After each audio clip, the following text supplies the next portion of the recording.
दिल्ली में BJP RSS की तरफ से आदिवासी समागम का आयोजन किया जा रहा है, जिसे लेकर सूबे की सियासत, झारखंड की सियासत तेज हो गई है।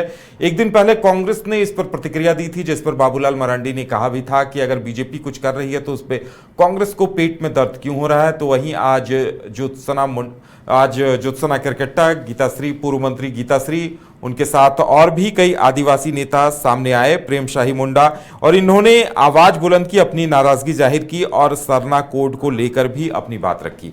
हमारे साथ हमारे संवाददाता मोइजुद्दीन है, मोइजुद्दीन से बात करेंगे। मोइजुद्दीन, देखिए सूबे की सियासत इन दिनों तेज हो गई है। जो आदिवासी समागम का आयोजन किया जा रहा है उसे लेकर आज आदिवासी संगठन के नेताओं ने क्या कुछ कहा इस मुद्दे पर?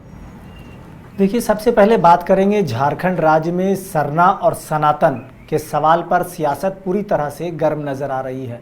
साफ तौर पर झारखंड आदिवासी बहुल राज्य कहा जाता है और अब यहाँ के आदिवासी अपनी लंबी और पुरानी मांग सरना धर्म कोड की मांग के साथ एक बार फिर से बिरसा मुंडा की तर्ज पर उलगुलान की तैयारी कर रहे हैं। इनका सीधे तौर पर मांग है कि जब तक हमें सरना धर्म कोड नहीं प्राप्त होता, हमें अपनी पहचान नहीं मिलती, ऐसे में हमारा अस्तित्व भविष्य में कहीं ना कहीं अंधकार में जाता दिख रहा है। और इसे लेकर के हेमंत सोरेन की सरकार के साथ साथ इनसे नाराजगी जताई है और ये भी कहा है कि हेमंत सोरेन की सरकार ने हमारे लिए तो काम किया, लेकिन केंद्र सरकार से इन तमाम चीज़ों पर पहलकदमी नहीं हो रही है। साफ तौर पर उन्होंने ये कहा है कि भाजपा और आरएसएस झारखंड राज्य और पूरे देश भर में सरना सनातन के नाम पर एक साजिश के तहत आदिवासियों को गुमराह कर रही है और समाज को विखंडित करने का काम कर रही है, ताकि इन समाज के आदिवासी समाज के लोगों को कहीं ना कहीं छला जा सके। और फिलहाल जिस तरह से आदिवासियों का जो रुख नजर आ रहा है उदय, वो साफ तौर पर इस बात को बयां कर रहा है कि आने वाले समय में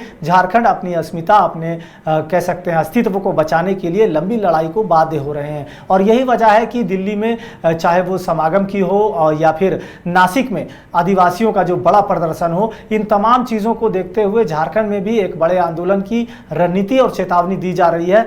पूर्व शिक्षा मंत्री गीताश्री उरांव ने साफ तौर पर कहा है कि हम इस तरह से चीज़ों को नहीं होने दे सकते हैं और समाज का विखंडन, समाज का बंटवारा नहीं होने दिया जा सकता है। उन्होंने ये भी कहा है कि आदिवासी और सरना ये दोनों अलग अलग है, दोनों की परिपाटी अलग होती है, दोनों के रहन सहन अलग होते हैं।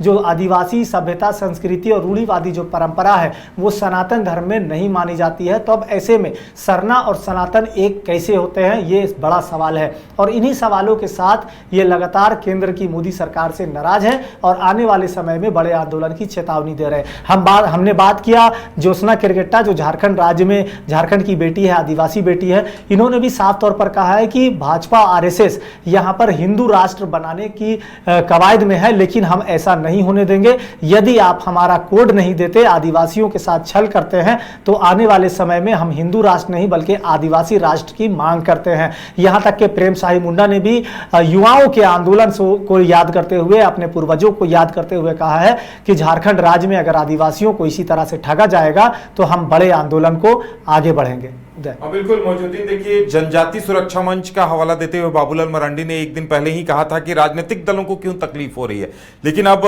आदिवासी संगठन भी सामने आ रहे हैं। तो देखिए, अगर देखा जाए तो इनकी मांग सरना कोड की है।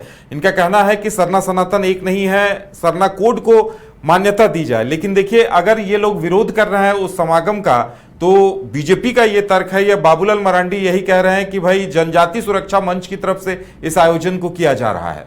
देखिए, ये तो तर्क है कि जनजाति सुरक्षा मंच की ओर से ये तमाम चीज़ें चल रही है, भाजपा ने साफ तौर पर कहा है, लेकिन आदिवासियों ने इसका पूरी तरह से प्रतिकार किया है और साफ तौर पर विरोध जताते हुए कहा है कि तमाम चीज़ें जो है एक षड्यंत्र के तहत रची जा रही है और हमें एक तरह से विखंडित करके, एक दूसरे से लड़ा करके, एक दूसरे के खिलाफ करके फूट डालो राज करो की राजनीति फिर से यहाँ झारखंड राज्य और पूरे देश भर में सक्रिय हो रही है। हम आज़ादी के 75-76 वर्ष मना रहे हैं, कह सकते हैं देश की आज़ादी के, लेकिन आज भी झारखंड राज्य में वही फूट डालो राजनीति करो वाली राजनीति झारखंड में और पूरे देश भर में चल रही है, क्योंकि आदिवासियों को इस तरह से छला जा रहा है। ना तो पेशा कानून पर बात हो रहा है, ना तो सरना धर्म कोड पर बात हो रहा है, कॉलम पर बात हो रहा है, ना तो यहाँ के हक अधिकार, रोजगार और तमाम चीज़ों पर बात हो रहा है।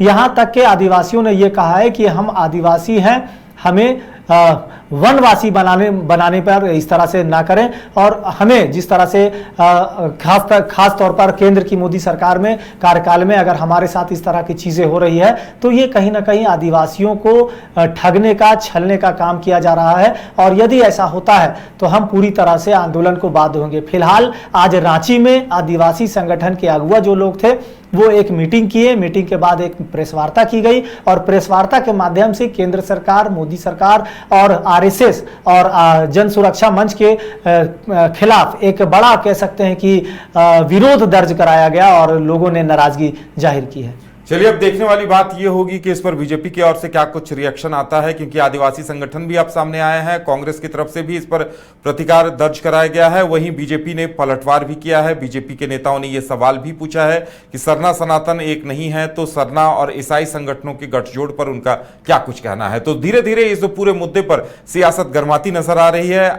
आने वाले दिनों में क्या कुछ होगा, यह देखना दिलचस्प होगा। क्रिकेट के विश्व मंच पर छा रही हैं रांची की प्रतिभाएं। इन प्रतिभाओं को संवार रहा है जेके इंटरनेशनल क्रिकेट एकेडमी। अनुभवी कोच की देखरेख, सुविधाओं से लैस जेके क्रिकेट एकेडमी अनुशासन और आत्मविश्वास का विश्वास भरा सफर।